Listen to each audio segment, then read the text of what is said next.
All right. Hey, welcome to our podcast. I'm BJ. Patrick. And we're here to talk about real estate and what's going on in the world of real estate, especially on Vancouver Island.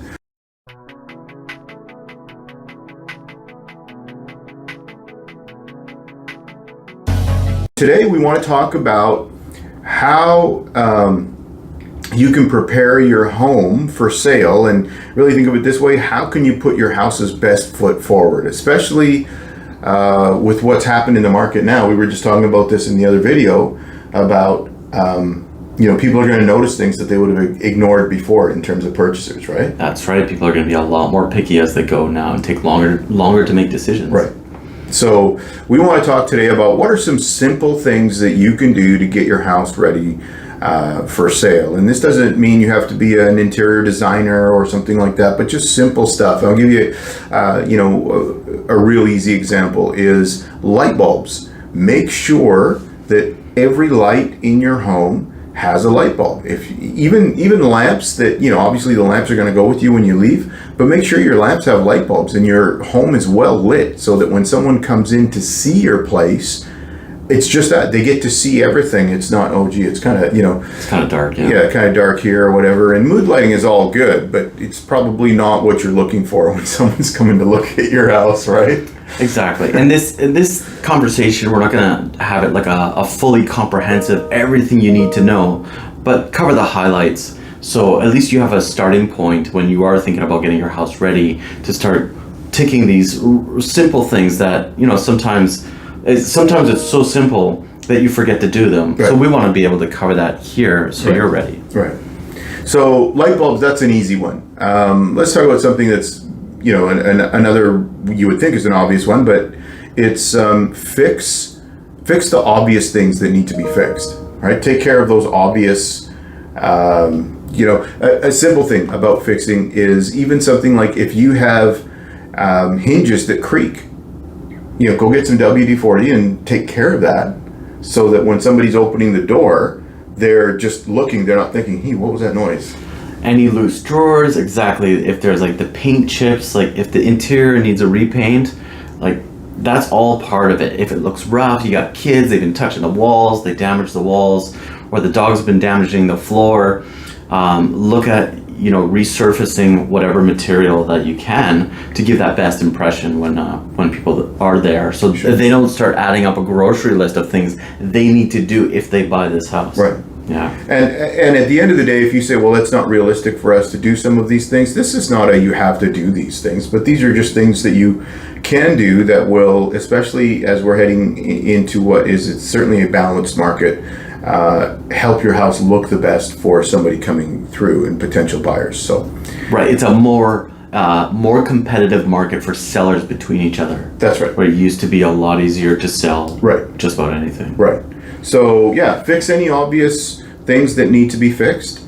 That doesn't mean you have to redo all the hardwood in your home. If you were going to, that's great. But, just for the sake of selling your house, that might be a little bit more than what needs to be done. Yeah, maybe a refinish if you have real wood floors. Sure. It might be, or engineer wood floors. Yeah.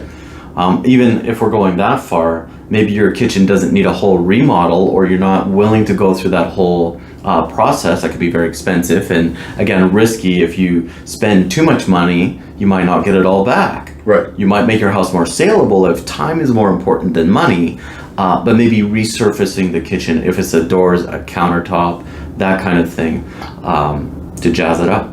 Yeah. What else? Another easy one is taking care of your yard. And, that doesn't mean you have to become an expert, but, cut the grass, trim the hedges. At this time of year, it's also, rake the leaves and all those kind of things so that when somebody, comes to see your home, they're not navigating through the jungle or the forest when they go into your backyard, unless you have a, forest in your backyard. But, so that you're taking care of just those simple things, right? That best impression, putting your best foot forward. When the buyers roll up to your house, arrive, they keep thinking, is this the one? As they come to the front door, is this the one? You want to always have that best impression and have more positive checks as they keep going. Yeah. Absolutely.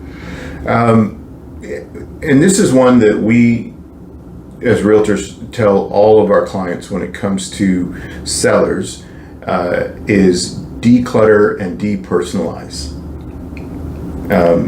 Pretty straightforward, right? But let's maybe help people with that a little bit. Yeah, the last impression that you want to give is that you're running out of room in this house. Like somebody who's moving up to a bigger home, they're likely running into that same problem if it's in their condo, their townhouse, or if it's a smaller house, and now they're looking at upsizing where they're looking for more room. And if you filled up all that space, then you're giving off that impression that it's not enough room for you either.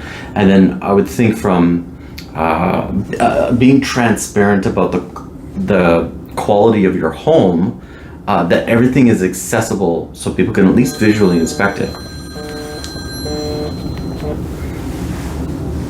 So, welcome to the life of a realtor, Yeah, right? that's just the way it goes. So yeah, you want to keep that impression going forward.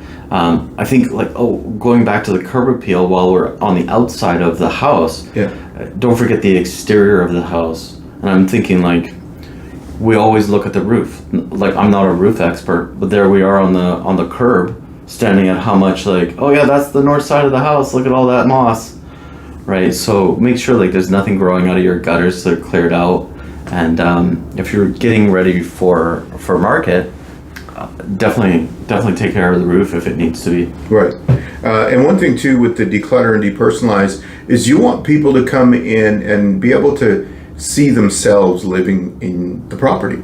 And that means, with their furniture, with their artwork, with their, television and all of those things. And that doesn't mean remove everything from your home, but it means you want people to be able to come in and picture themselves in it. So, take out maybe if you have 40 pictures on the wall of the kids from grade 1 through university, that might be a time to take down some of those pictures and, maybe a lot of wedding pictures. Yeah. Like all the whole party, everything on the wall somewhere.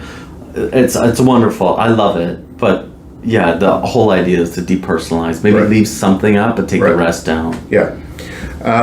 And probably the final thing we'll get to today before we run out of time, and just a question, what do you think about homestaging?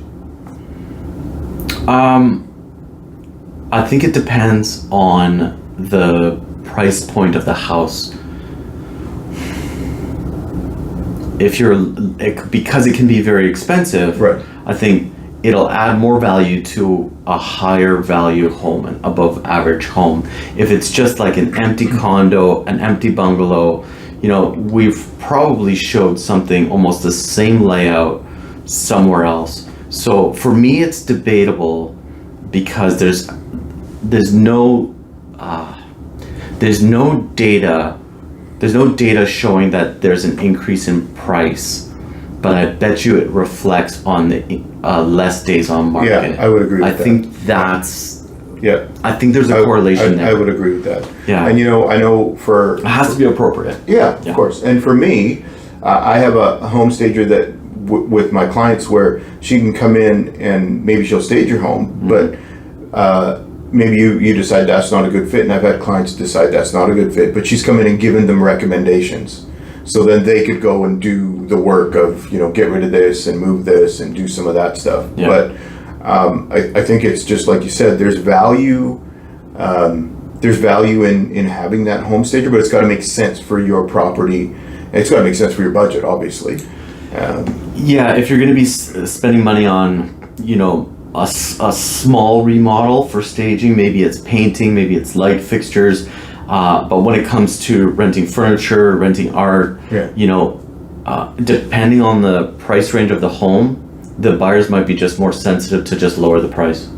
Lowering the price might just get it sold, right? Instead of, so again, it's very unique to each property, if that's appropriate. Right. That's it. Yeah. Well, thank you for joining us today. We're just about out of time today, but you can always reach out to us if you have any questions or you'd like us to address any questions. Otherwise, please like and subscribe and share what we've done. And we're going to be back with regular content. And have a great rest of your day whenever you're seeing this, and great week and evening, morning, afternoon, wherever you're at. And we'll see you next time. Yeah, and of course, if you have, need any help with your real estate needs near Greater Victoria area, we'd be happy to help with that. See y'all. Thanks.